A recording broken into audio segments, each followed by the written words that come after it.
Esperanza studied her hands a few nights later as she walked toward the cabin and hoped Hortensia had a few more avocados. It was later than usual. She had been weeding asparagus in a far field, so she had been on the last truck. When she arrived at the cabin, everyone was crowded around the small table. There were fresh tortillas on a plate, and Hortensia was stirring a pan of machaca, scrambled eggs with shredded meat, onions, and peppers. It was Miguel's favorite, but they usually ate it for breakfast. "What is the occasion?" asked Esperanza.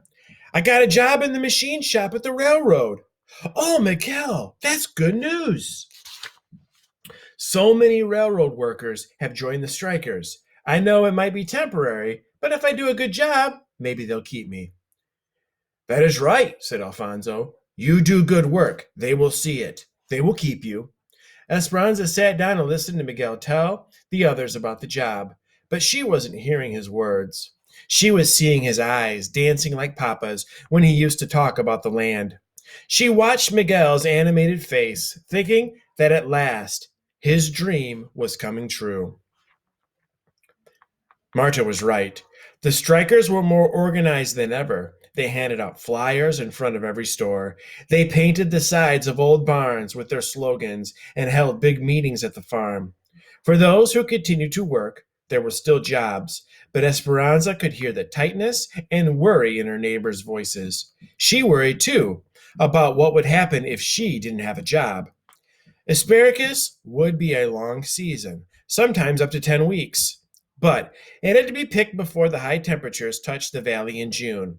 The strikers knew that if they could slow down the workers, it would affect the growers. So when the tender stalks were ready, the strikers were ready too. Esperanza got on the flatbed truck with Hortensia and Josefina for the first day of packing. The company had sent a man with a gun to ride on the truck with them. For protection, they said, but the gun frightened Esperanza. When they arrived at the sheds, a crowd of women erupted into shouting and booing. They carried signs that said, "Huelga, strike!" Among them were Marta and her friends, and they were yelling, "Help us feed our children! We must all join together if we are all to eat! Save your countrymen from starving!" When Esperanza saw their menacing faces, she wanted to run back to the safety of the camp, do laundry, clean diapers, anything but this. She wanted to tell them that her mother was sick, that she had to pay the bills. She wanted to explain to them about Abuelita and how she had to find a way to get some money to her so she could travel.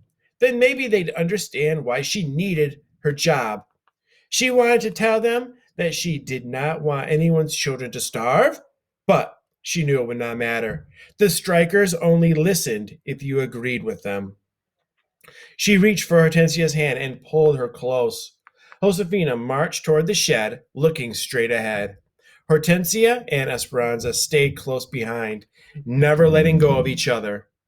One of the women from the camp called out, "We make less money packing asparagus than you do when you pick cotton. Leave us alone. Our children are hungry too."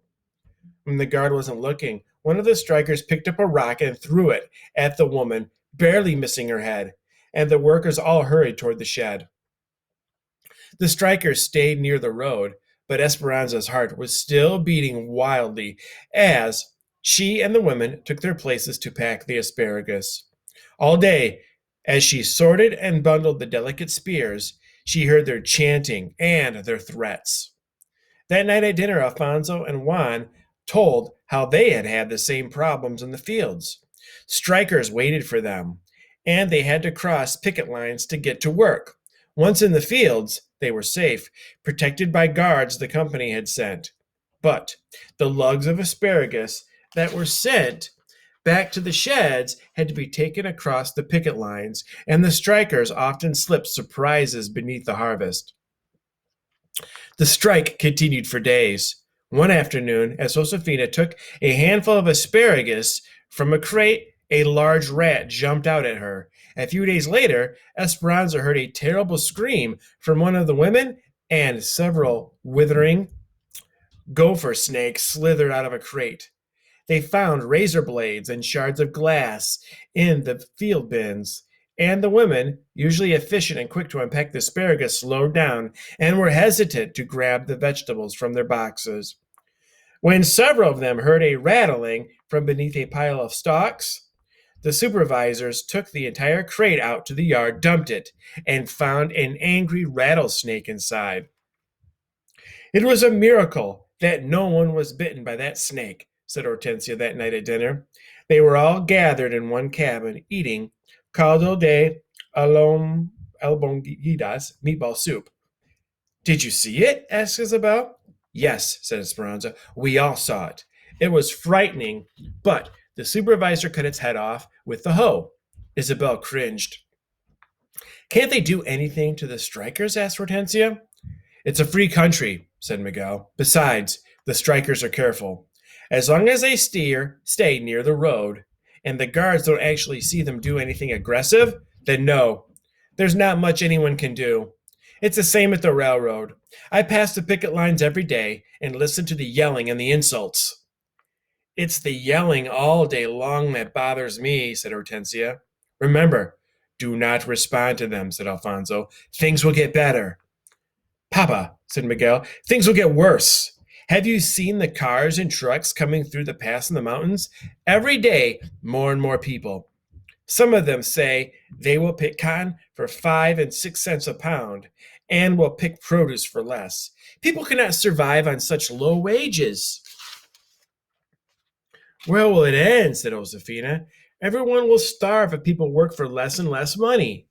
That is the striker's point, said Esperanza. No one said anything. Forks clinked on the plates. Pepe, who was sitting in Esperanza's lap, dropped a meatball on the floor. Are we going to starve? Asked Isabel. No, mija, said Josefina. How could anyone starve here with so much food around us? Esperanza had grown so accustomed to the strikers' chanting while she packed asparagus that the moment it stopped, she looked up from her work as if something was wrong. Hortensia, do you hear that? What? The silence. There's no more yelling. The other women on the line looked at each other. They couldn't see the street from where they stood, so they moved to the other end of the shed, cautiously looking out to where the strikers usually stood. In the distance, a caravan of gray buses and police cars headed fast toward the shed, dust flying in their wakes. Immigration, said Josefina. It is a sweep. The picket signs lay on the ground, discarded. And like a mass of marbles that had already been hit, the strikers scattered into the fields and toward the boxcars on the tracks. Anywhere they could hide. The buses and cars screeched to a stop, and immigration officials and police carrying clubs jumped out and ran after them. The women in the packing shed huddled together, protected by the company's guard. What about us? Said Esperanza, her eyes riveted on the guards, who caught the strikers and shoved them back toward the buses. They would surely come into the shed next with so many Mexicans working here. Her fingers desperately clenched Hortensia's arm. I cannot leave, Mama. Hortensia heard the panic in her voice. No, no, Esperanza. They are not here for us. The growers need the workers. That is why the company guards us. Several immigration officials, accompanied by police, began searching the platform, turning over boxes and dumping out field bins. Hortensia was right. They ignored the workers in their stained aprons, their hands still holding the green asparagus. Finding no strikers on the dock, they jumped back down and hurried to where a crowd was being loaded onto the buses. Americana! Americana! Yelled one woman, and she began to unfold some papers.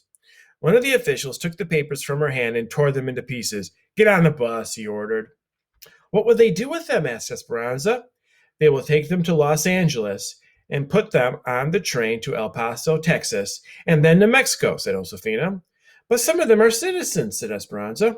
It doesn't matter. They are causing problems for the government. They are talking about forming a farm workers union, and the government and growers don't like that. What about their families? How will they know? Word gets out. It is sad. They leave the buses parked at the station until late at night with those they captured on board. Families don't want to be separated from their loved ones and usually go with them. This is the idea. They call it voluntary deportation, but it is not much of a choice. We'll stop there for today.